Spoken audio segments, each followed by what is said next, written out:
यदि वा दुःखं स योगी परमो मतः Hare Krishna.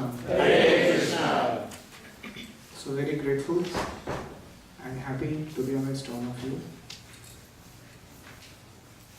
I especially seek the blessings of all the senior Srila Prabhupada disciples and the other congregational members who have been instrumentally conducting the affairs of this glorious place in the history of world of ISKCON. In our Hindi they say ISKCON, kiske jaisa kaun, which means ISKCON is actually uncomparable in its content and also in its application. What is it doing to the whole world? So today I was planning to speak on this verse of Bhagavad Gita. Atmopannena sarvatra samam pashyati yorjuna sukham va yadi va dukkham sayogi paramo matah. A person who can understand the pains and pleasures of others by comparison with his own pains and pleasures that he goes through, and thus he can see the equal stature of all living beings in relationship to the Supreme Lord, how they are all qualitatively one with the Lord. Sa yogi paramo mataha. Such a person is the greatest yogi. This is from 6th chapter of Bhagavad Gita, 35th verse. And this is the definition given by the Lord of the modern term called empathy. Empathy is a very third-class word. Actually, it does not convey the exact meaning that Sanskrit conveys, but it goes somewhere nearby. The actual word is Atmiyata. Atmiyata means to perceive ourselves as spirit souls and other persons also as spirit souls, and to identify with their pains and pleasures as if they were our own. One who can do so and act for alleviating others' suffering is actually the greatest yogi, according to Bhagavad Gita. So Srila Prabhupada was one such a greatest yogi who appeared amidst us.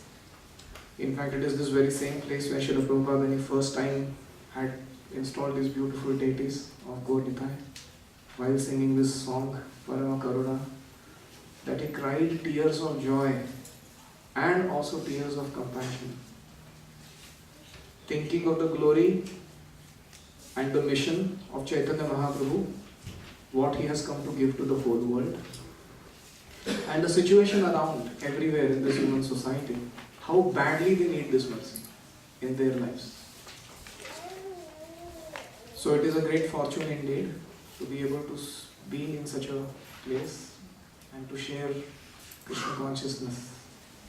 In fact, I am not thinking in terms of sharing as giving, but rather receiving from all of you. I would like to begin by telling few pastimes of Srila Prabhupada, where this level of compassion is very evident. Srila Prabhupada, in his early days when he came to America, he was very new to this culture, and he was actually going around figuring out how things work here, including even the laundromat and many of the Prabhupada called motor car civilization. That was his estimation of this whole. And then his early disciples were so enthusiastic to give Prabhupada preaching engagements that they would take him anywhere and everywhere without even considering whether those places are fit for an old elderly sadhu from Vrindavana to enter into. One such place, I am not very sure of the name of that place, maybe other devotees can correct me, was called Morning Star Ranch. And it was like a place where there were a lot of hippies who would gather together And some of them were practitioners of this nudist lifestyle. They would stay in jungles, no clothes on their bodies. And Srila Prabhupada was taken by his disciples to once give a class to them. So Prabhupada was not aware of exactly what kind of audience to expect. But then he went there anyways. And Srila Prabhupada sang his Jai Radha Madhava. And at the end he opened his eyes. Everyone sitting in the audience. Nobody was wearing any clothes. Now imagine if we are told to give Bhagavad Gita or spiritual class to such personalities, what would be our attitude? What would we be thinking in our mind? What would we actually talk about it? But Srila Prabhupada was a master teacher. He exactly knew how to relate to whom. His message as well as his culture. So Srila Prabhupada began his class. So all of you have the experience. When you take off all your clothes and enjoy with your bare senses, how much pleasure is there? Everybody said, yes, that we know very well. Then Srila Prabhupada said, this body is a material covering on the senses of pure spirit soul. Imagine if you could take off this material covering and enjoy with your bare spiritual senses. How much pleasure will be there? I said, yes, Swamiji, that also we got. Now tell us how to get rid of this covering. Prabhupada said, chant Hare Krishna, Krishna Krishna, Hare Ram, Ram, Hare. This is the sound vibration that dissolves your material existence and reawakens your spiritual existence. Now to relate to that type of an audience and still straight make the entry of the message of Bhagavad Gita or Bhagavatam. You are not the body, you are spirit soul. This is why we call Srila Prabhupada as master teacher. On another occasion, Srila Prabhupada was walking. This is in connection with this Sukham va yadi va dukkham sayogi paramo mata. One who can relate to what is going on with others in their lives and connect at that level and bring Krishna into picture. So Srila Prabhupada was walking for his morning walk with many of his disciples. And in the distant ocean, they were walking on the ocean beach. There was an ocean liner. You know, ocean liner is like a huge vessel, ship. Sometimes like kilometers wide, huge capacity. And that ocean liner was being pulled by a small towing boat. It's a small power boat that was pulling that ocean liner to dock it. So Srila Prabhupada and all the devotees were looking at that sight in the distant ocean. And they were all amused because that boat was so small and was pulling such a huge ocean liner. So Srila Prabhupada looked to the sight, then he turned towards his disciples. So, what do you understand? So then they were all worried. What is the Bhaktivedanta purport here? What to figure out from this? So they all looked at each other and nobody could figure out anything. Prabhupada again repeated. He said, such a small boat pulling such a huge ocean liner. Why? Everybody looked at each other. Why?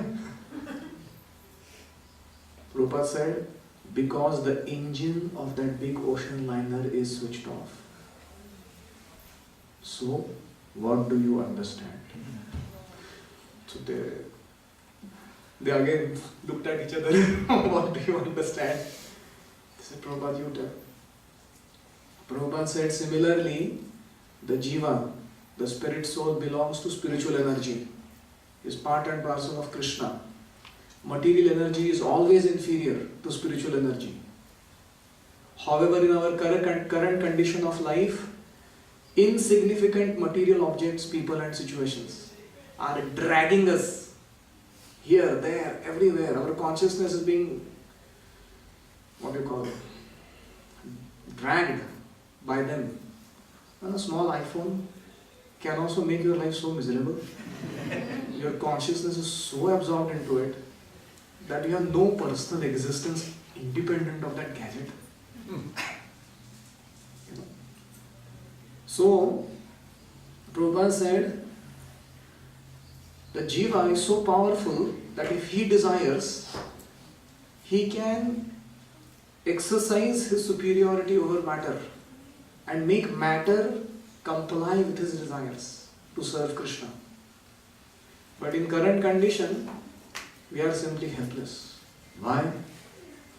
Because we have our innate Krishna consciousness, our spiritual energy source, so to say, we have turned it off. It is not that it is not there, but we have switched off our spiritual potential. And then we are being helplessly dragged around by all these materialistic circumstances, people, situations that we keep coming across in our life. And Prabhupada said, therefore, the prime duty of human life is to switch on that engine. And what was the engine switch on command? Hare Krishna, Krishna Krishna, Hare Hare, Hare Ram, Ram, Hare Hare. The more we attentively and submissively chant this mantra, we awaken our spiritual potential. Nitya Siddha Krishna Prema, Sadhya Kabhunay, Shravanadi Shuddha Chitte Kare Uday. So this love of God is so powerful that it can empower Jiva to make the material world go topsy-turvy. We have the case of Dhruva, the small 5-year-old boy. When he awakened his Krishna consciousness, he fixed his concentration on the Paramatma in the heart. He blocked off all his material senses. He was purely thriving on spiritual energy. That was the time the entire Brahmanda felt the power of this 5-year-old boy who was performing his tapasya in some corner of the world, in Vrindavan, in Madhuvan, on the bank of Yamuna. Even the Devatas were suffocating, unable to breathe. They went to Lord Vishnu and they said, please save us, we don't know what is happening in the universe. And then Lord Vishnu smiled and he said, that's that 5-year-old boy doing it. That was the power of his Krishna consciousness. So in the same manner, all we need to do in our spiritual life to become successful is to cultivate moment to moment attentiveness and submissiveness in dealing with spiritual objects, people and situations. You have to really cultivate attentiveness and submissiveness in dealing with spiritual personalities. We are getting Srimad Bhagavatam to study, deities to worship, Vaishnavas to associate with, holy name to chant. These are all spiritual substances. The more we become respectful and attentive in our dealings with them, that much we become spiritually empowered. We get tremendous spiritual energy. And this is the secret of becoming the master of our own mind and senses. This is the secret of developing our mastery over matter and not slavery to be continued. So this is the background in terms of why spiritual life is to be practiced and what does it do to us when we practice it.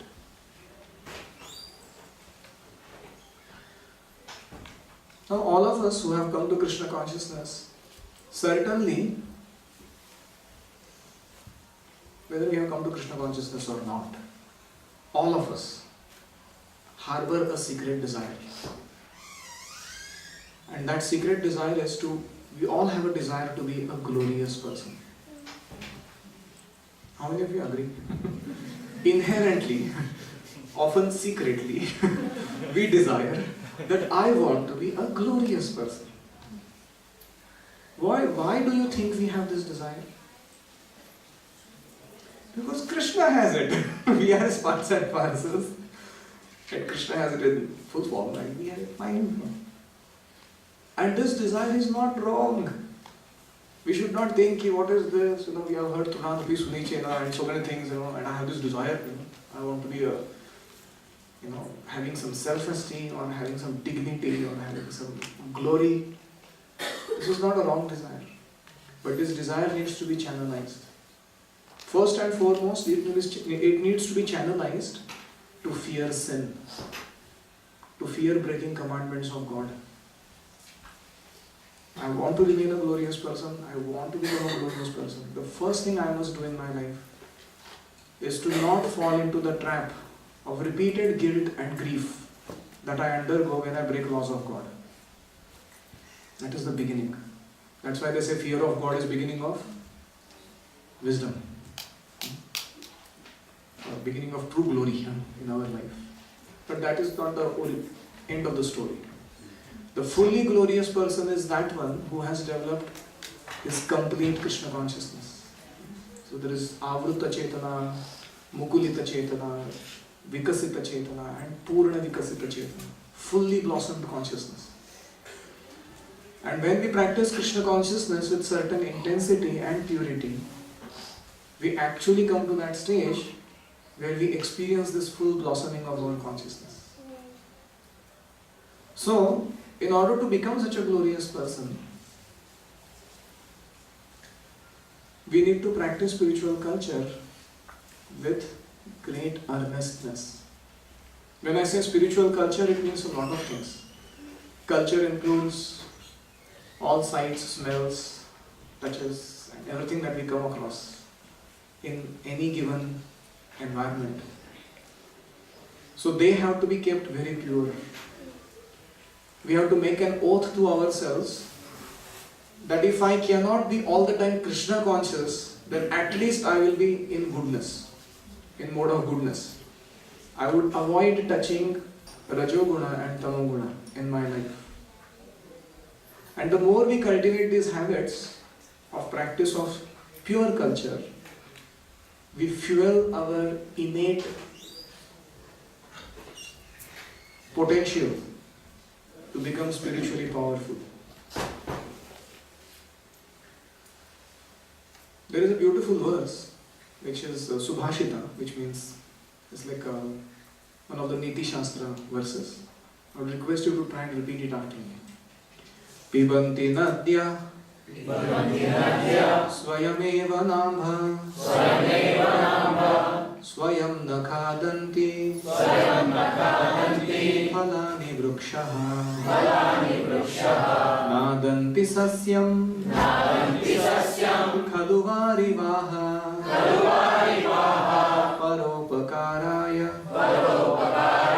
Satam Vibhutayaha. Beautiful analogies. Pibanti Nadyaha Swayam Eva Na Ambhaha. Rivers, they have so much water in them. Brahmaputra, Ganga, Mahanadi, at least I know in the Indian rivers. Here I don't know. They have such huge quantities of water. Not a drop of that water the river drinks for itself. It gives it all away. Pibanti Nadyaha Swayameva Nambhaha.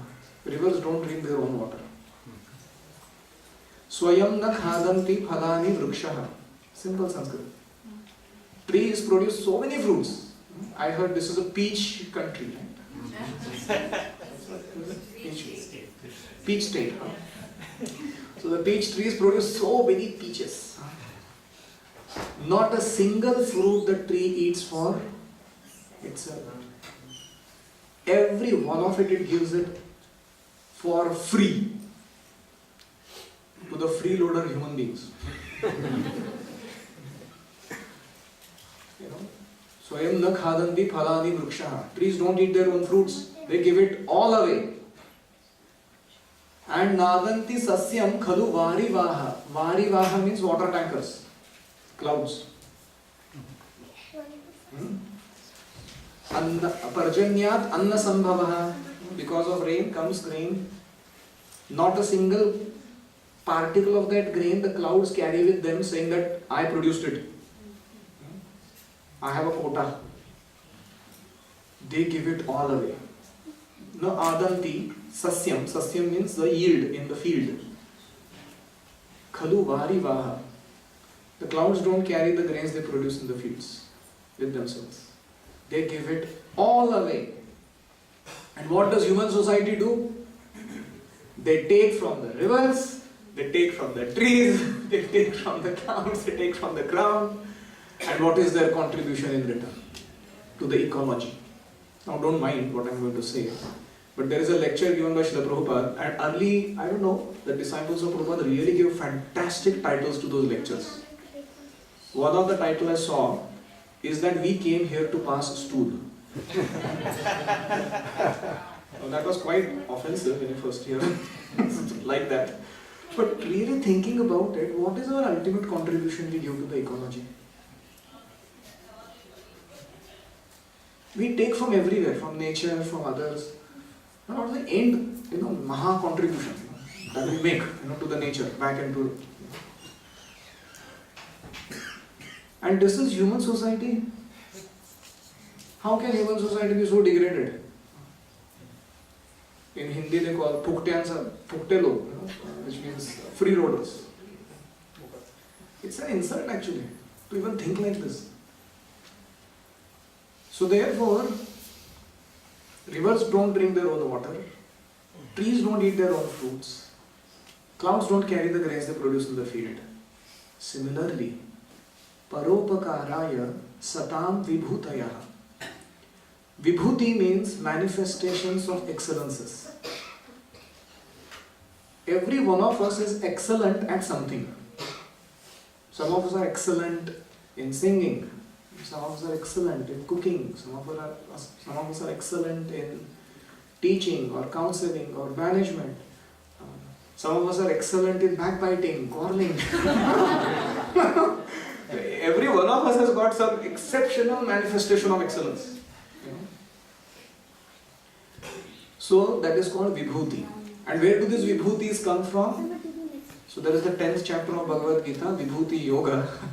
Krishna says, Yad yad vibhuti mat sattvam, Shrimad urjitam evava, tattadeva vagachatvam, mama teja amsha sambhavam. Please know, anywhere you find any manifestation of excellences, that is but a spark of my splendor. It's coming from me. So even if somebody has the ability to quarrel, that also can be utilized in service of God. No problem. Arjuna was told that. That you have this fighting spirit, good. Use it for establishing dharma in the society. So in this way, we have various vibhutis, all of us. What are we to do with them? What do typically people do with their vibhutis if they have some excellences? They typically use them to impress others, is it not? Usually to make some money, to get some fame, to make a status quo. But the shloka says, learn from the trees, the rivers and the clouds. And use your vibhutis for what? Paropakaraya satam vibhutaya. Satam means the devotees of the Lord. If they have any excellences with them, they simply use them for doing good to others. Paropakara. So all of us should actually go home and make a list of our strengths, our capacities and our resources that Krishna has gifted us. And then deeply contemplate, how am I to utilize this in making a meaningful service contribution in society?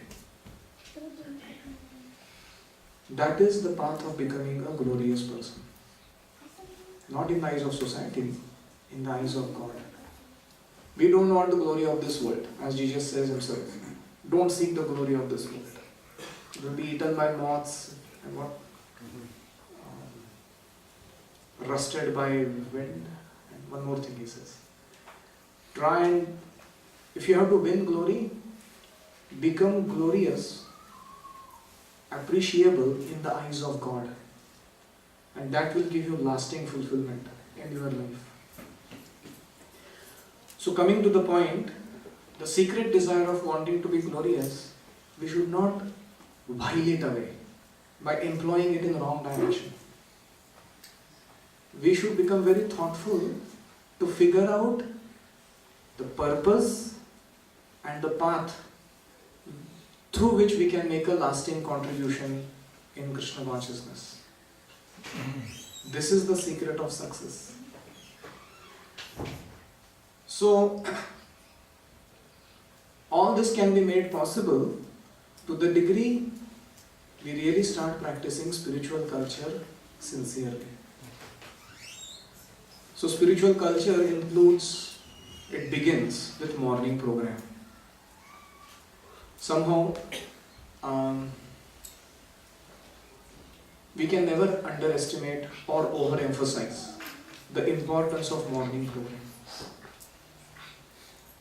This morning program that Srila Prabhupada designed, beginning with Mangalarti, Tulsi Puja, Japa, Bhagavatam class, Darshanarti, Guru Puja, Bhagavatam class.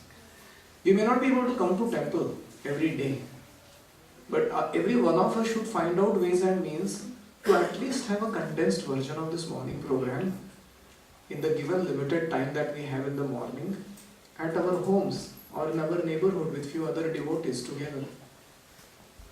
Because as I said, the more we keep ourselves in fire, we become fiery. So, there is a saying in Sanskrit, Dharmo rakshati rakshataha. One who protects dharma is protected by dharma. So if you really become dharmic, you follow laws of God nicely, then the crisis situation in your life, those universal principles of dharma will come to your rescue. So our ISKCON version of that, morning program rakshati rakshataha. He who protects his morning program is protected by the morning program. So if we had a strong morning program where we have really chanted our rounds very sincerely. I remember when I had become new manager in our temple, every time I would sit for chanting in Japa, some or other service will come. We all had an experience of that. I just started, one round is just over, second round is about to begin, one devotee will come. Prabhuji, that Balaram auto rickshaw, that that devotee had taken for sabji purchase, in market, it has become, breakdown, and the sabji is yet to come. So you drop your mala, you go and make phone calls and figure out, alternative arrangements. Then the sabji comes and the auto has to be repaired, so you put it into garage, and 8 rounds are gone in doing this. Then I would come back and sit again and start chanting. Hare Krishna, Krishna Krishna, Hare Hare, Hare Rama, Hare Rama, Rama Hare Hare. Another devotee would come. Prabhuji, that Pujari said he is falling sick. He is not able to go and do his deity worship. Can you fix up somebody else in his place?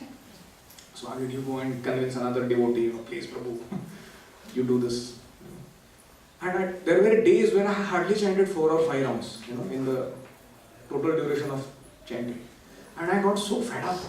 I said, I joined Hare Krishna movement to chant Hare Krishna. And these people are not even allowing me to chant Hare Krishna sitting in one place. What kind of life is this? So I went and complained to my senior, Shiksha Guru. I told him, Prabhu, this is too terrible. He said, you should be very happy with what is happening in your life. I said, what happy? When you chant Hare Krishna, what are you praying? He asked. Oh Hare, oh Krishna, please engage me in your service. And you are chanting so nicely that Radha and Krishna are really hearing your prayer. As you have not even completed one mantra and they send you a service. I said, what? I never thought like that. Of course, this is not to be used as an excuse for an ad hoc life of manager. That's not the point. But the point is, there are perspectives on our sufferings in Krishna consciousness.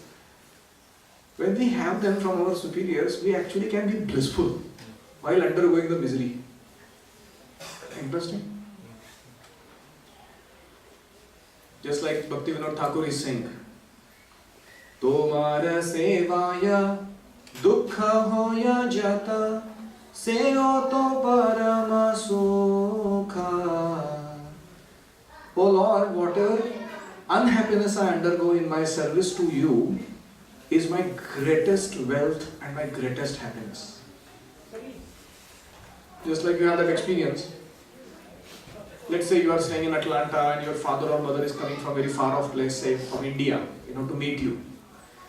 And they get down at the airport and they have brought a lot of luggage. Generally mothers, they bring all kinds of cooked items and you go to pick them up at the airport. And here there is no coolie system, right? In America. So you are the coolie. You go to the airport and you pick up one bag here, one bag there, one bag here. And mother is saying, "Arey beta, don't lift so much weight." No problem, no problem. It's all bliss. You have come, prasadam has come. Everything is all right in life.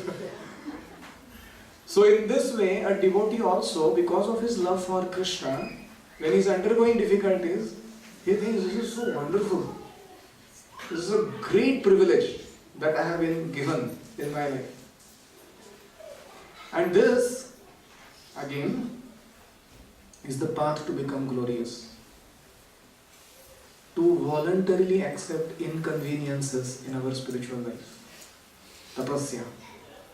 In fact, we should all cultivate this mood that tapasya is fun. Generally we think self-gratification is fun. But what is the mood a devotee carries? Tapasya. Tapasya means voluntary inconvenience adopted to make spiritual advancement. That is fun. I was telling some devotees the other day, we had taken some of our IIT boys, engineering boys, for a picnic yatra to Mayapur Dham. And we happened to visit the Gurukul. And those Gurukuli boys, very exuberant and energetic. So they were asking questions, how is your lifestyle, what do you do here? And the boys were answering. And they told that when floods come in Mayapur, the water level rises so high that they have to vacate the ground floor and they go and stay along with their cows and calves on the first floor in the Mayapur Gurukul building. And then the IIT boys asked them, the Gurukulis, then where do you sleep? On the udder of the cow. They just couldn't grasp this concept. Is that a bed? Very nice warm one. The boy answers, it's a very warm bed. Cow is very motherly. And sometimes there are those snakes that come out of the water, and they travel around and they come for drinking the milk from the udder of the cow. And we are also sleeping just next to them. And these IITians are shivering, hearing this description. What kind of life is this? And then the IIT boys are saying to the Gurukulis, but is this not all misery? Why are you taking so much inconvenience? And an 8-year-old boy, I think he was from America, he looked at this IITian fellow, incredulous. Prabhu, tapasya is fun. And the way he said it, it just went straight into the heart. Tapasya is fun. How many of you feel early waking up is fun? Nobody's saying anything. How many of you feel that sitting and chanting your 16 rounds in one go, in one place, is fun? Good. So we have to change our definitions. We have got wrong definitions given to us by this materialistic civilization around us. What is fun? Ye dil mange more. In India they say. Go on fulfilling your endless material desires. That is not the path to fun. The real heroism is in saying, when material desires crop up in the heart, telling them, Pinga as they call it. I am not going to do this. Forget it. And one has to take on this kind of tapasya in one's life to make spiritual advancement. That is the path of becoming a glorious person. So, Srila Prabhupada, he very well knew the mindset of the Kali Yuga generation that is coming across. And he has given us this packaging of Krishna consciousness, culturally so attractive. First of all, Krishna is all attractive. But more attractive than Krishna is Krishna Bhakti. Because Krishna Bhakti attracts even Krishna. But do you know there is one more thing more attractive than Krishna Bhakti? The culture of Bhakti. When many bhaktas come together and they create a specific type of spiritual culture in their community, it is irresistibly attractive. And therefore all of us should become cultural ambassadors of Krishna consciousness. Prabhupada once told Shyamsundar Prabhu, one day this Krishna consciousness movement will take over the whole world through its cultural conquest. He didn't say philosophical conquest, that we debate and prove our point to somebody. No. Culture is so powerful that without your knowledge and consent, it transforms your consciousness. And that is the power of culture. In our India we have this Ganpati festival where they play rock music for the pleasure of Ganpati. There are these wild youth, full drunk. It has become a very great fiasco actually. I'm sometimes thinking what must be happening to poor Ganpati. Sitting there aghast, watching what are these people doing in the name of worship.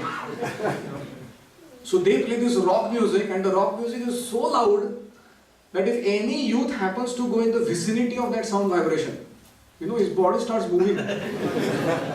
Have you noticed when you hear classical Indian raga music, your upper part of the body starts rising? And when you hear rock music, your thighs, butts, the lower parts of your body start rocking. Power of music. Please carefully note it. Without your knowledge and consent. That's an important part.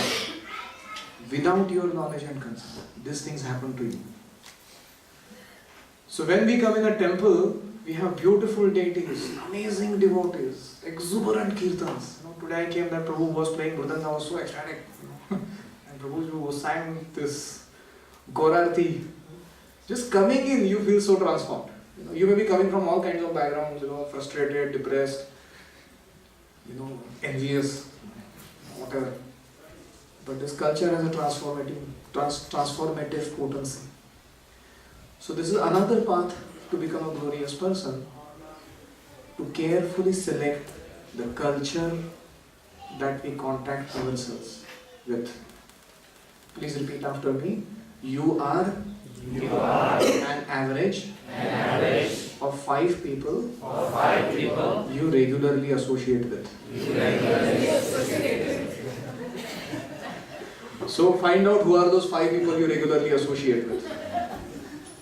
Sum total of their activities, sum total of their attitudes, divided by 5 are your attitudes and your activities in life. That is how powerful is Sangha, association. So when we become devotees, we should become very careful as to whom am I allowing to influence my consciousness and with what. And when we cultivate that, we can naturally go on to our pure spiritual condition of life. So I would like to summarize what we studied. We studied that we need to give up this material covering to reawaken our spiritual senses for full-scale enjoyment in life. The way to do that is to chant Hare Krishna and to practice spiritual culture, conducive for chanting Hare Krishna regularly.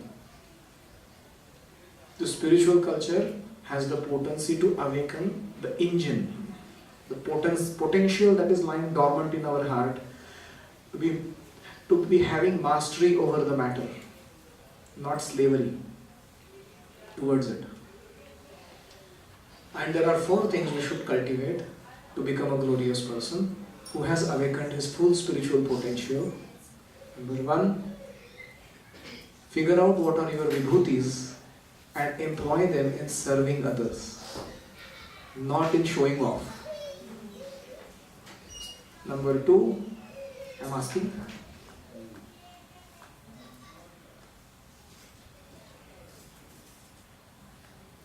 what do you do? Morning program. Morning program rakshati rakshataha. You protect your morning program, you will be protected by morning program. Third, austerities, voluntary inconvenience for the sake of making spiritual advancement. So we have to find out how we can accept, and this, especially this attitude. Tapasya is fun. It is joyful. Very important attitude in spiritual life. You know, when you are taking sometimes cold water bath, you have that experience sometimes. Of course, here it's not a problem, but in Mayapur you go or someplace, Vrindavan, sometimes the geyser doesn't work. And in the winter time you are sitting in front of the water looking at that bucket. As if by long glances it is going to get heated up. What do? You have to run for Mangalarti on time. You put the bucket and just do it. Right? Put the first mug. After that all misery is over. It's all in the mind. So we have an experience. So we have to cultivate. This is fun. Today there is no heated water. Wonderful. I am going to go to Mangalarti by taking cold water bath. So we have to be sport, as they call it. Be a sportive person. And then the fourth thing, carefully choose your association and culture that you come in contact with. There are 4 simple things to be adopted in our life to traverse the path of glory. Glory of Kingdom of God. We are not to become glorious in the sense that we want to show off our glory to someone. We just basically want to reawaken our spiritual potential to wholeheartedly serve the Lord. And as a part of the spiritual culture, there are 2 things which are very important, which Prabhuji had requested me to speak on. One is caring for cows and creating a culture of service to the cows. And another, caring for Tulsi Maharani, Vrinda Devi, and tending to her worship on a regular basis. So why cows are glorious? Krishna loves them. As simple as that. Love me, love my dog. So you want to love Krishna, you love cows whom Krishna loves. In fact, cows have an inherent ability to remind us of Krishna as soon as you see a cow. That's how close their connection is. Go Brahmana Hitaya Cha.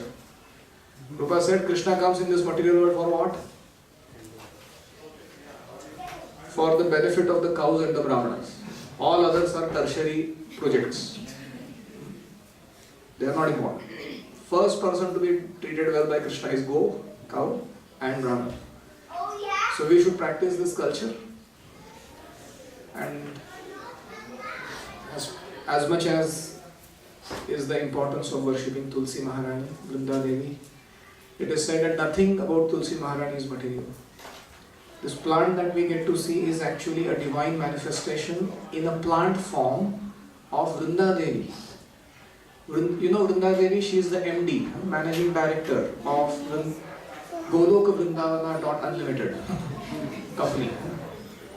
So if you want to gain entrance into that spiritual realm, More Abhinash, Vilasa Kunje Diyovas, Nayane Heribo Sada, Yugadaru Padashi. Every day sing, Jetumar Sharana Doe, Tara Vancha Purna, Krupa Kori Karatare, Vrindavadavasa. So, it is our humble request to all the devotees that please, there are 2 forums. One is the forum of our Varnashrama ministry in ISKCON, who propagate a huge literature that create proper awareness regarding cow and their importance and how are we to relate to them.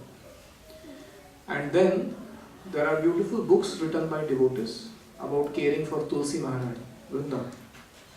By studying these two resources, you may get enough information about how to cultivate our proper attitude towards them and our proper service towards them. So I end there. Thank you all very much. Any comments or questions?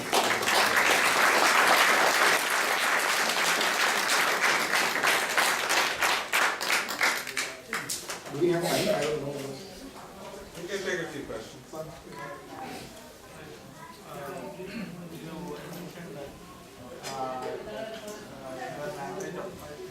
You regularly associate with. So, is it like the quantity or the depth of association? Because sometimes we do have friends who may not be so-called parent devotees, and sometimes we do associate with a lot of people. We may intimately associate with few because of situation. Prabhuji's question is, we talked about this 5 people average theory. Does it apply only randomly, or the depth of association also matters? Lord Krishna says in Bhagavad Gita that every association that we have rubs over our consciousness. Karanam guna sangosya sad asad yoni janmasu. Just like even a slight touch with a fragrant flower makes our hand fragrant. Or even a slight touch with some filthy, like sometimes your shoes, you step on some dog's poo, and then you come home and it is stinking everywhere. You're wondering what is wrong here. So you carry that along, whatever you associate with. So similarly, our association with a saintly person gives us a saintly fragrance in our consciousness. Our association with a materialistic person brings in dirt in our consciousness. So in general, we have to be careful with every association. It is not that it's just the depth that matters. Even a slight association that matters. Ajamila had a very slight association with that sight of that Shudra and Shudrani embracing and kissing publicly. And that agitated him so bad that he had such a trouble for a long time in his spiritual life. So depth does matter, but slight touches also matter. That we have to be careful with. Any other? If we have accidentally associated, or maybe while preaching spent too much time with the person, we feel agitated afterwards, what is the best thing to do to purify our consciousness after that? This question is if we are associated with some person while preaching to them, but then their agitated state has affected us and we have also become agitated in our spiritual life. What should we do to immediately purify her? Or even if we're out there and we see something or something disturbs us. Yes. Yeah. In Krishna consciousness, for heart matters. Heart matters, you understand? Things that cannot be addressed by just reading and just by chanting and just by... They need little more heart work. The most important thing in that direction is association of a superior Vaishnava who is unconditional in their compassion and facilitation of our spiritual practice. Each of us should at least have one superior Vaishnava in our life who has, Rupa Goswami says, Sajati Ashaye Snigdhe Sadhu Sangha Swatovare Srimad Bhagavatam Arthanam Asvadai Rasikaihi Sa. The 4 qualities we should look for in a superior to get our heart work done. You understand the term heart work? We all go through this kind of situations where we need to sort out a lot of things internally and externally, and we need help. So he says Sajatiya, like-minded Vaishnava. Snigdha, very loving towards you. Swatovara, more advanced than us in spiritual life. And Rasika, one who knows how to relish spiritual culture and one who has the ability to teach you how to relish spiritual culture. So we should take association of such person immediately. We may try chanting, we may try reading, we may try deity worship, so many things. But usually my experience is that the most powerful doses of mercy that can cleanse our consciousness come through Vaishnavas, with whom we share a very, very deep relationship. And the sense of belongingness towards them and the sense of relationship that we have with them, which we don't want to taint with any wrongdoing from our side, is a powerful inspirer or incentive to act upon our lower nature. So, what is the most cherishable thing for me in my life? Association of a loving superior who is unconditional in their compassion and facilitation of my Krishna consciousness. Biggest asset you can have in life. So each of us should cultivate such relationships. So whatever weighs heavy on our heart, because they are not only loving and concerned, but also superior in wisdom and realizations, we can actually sort out a lot of trouble very easily in that association.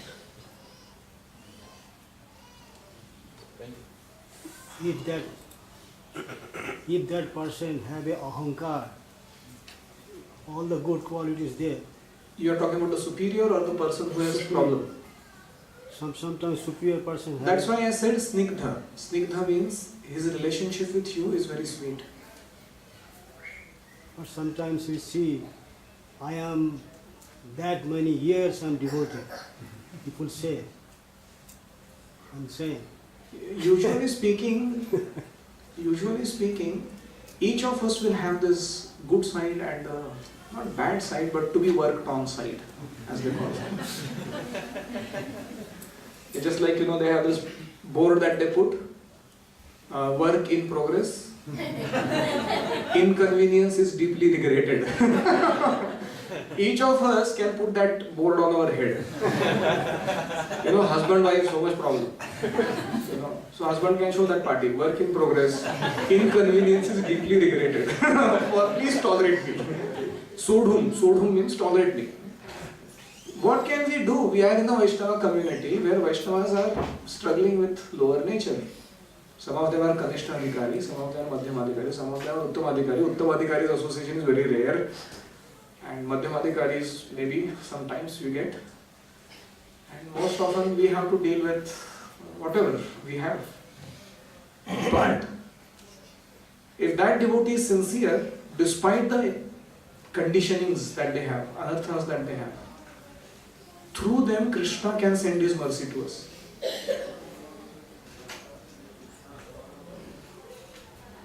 Provided we have humility in approaching. We have to be humble. We have to be humble. Like we see Prabhupada was distributing this Back to Godhead magazines in Delhi, and one postal peon told Prabhupada, why are you distributing magazines? Why don't you print books? Books are more substantial. People keep them for a long time. Magazines people throw away. Prabhupada said, my Guru Maharaj is speaking through you. Now you may say, oh, postal peon, he is not even a devotee.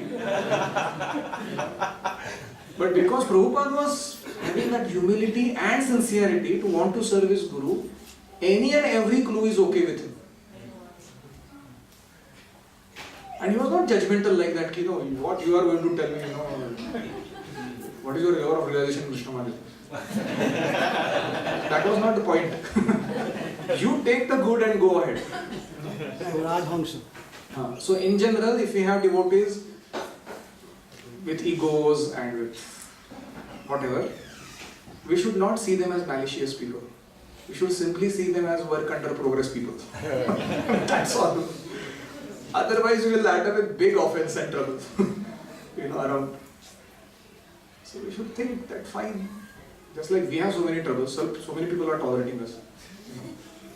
Like one devotee in our temple, he went and met his Guru Maharaj. And he said, Guru Maharaj, this devotee, as long as he is staying in temple, I am not going to be there in any service. His Guru Maharaj looked at him and he said, Just as I am tolerating you, you tolerate him. And that devotee for the first time in his life, he thought, my God, I am also being tolerated here. You know? So actually speaking, Krishna, Gaur-Nitai, they are actually tolerating us. If you really look at our quality of japa, year after year, you know, and the quality of our attitude, a long time we should have been kicked out. But then still we are here around doing something or other. So we can be happy about it. The things are not that bad. So I personally would suggest that if you have difficulty with that superior, you can choose another superior if that's so bad. But nevertheless, the principle cannot be neglected. To have a superior in whom you can confide and get guidance. But how can a apuni achuri dharma pade sikhaya? No, that's okay. That is their and Krishna's problem. That is not our problem. If that devotee is not acting exemplary. So we should not get on their case. That Krishna will take care. Thank you all very much. Shri Guru Ki Jai.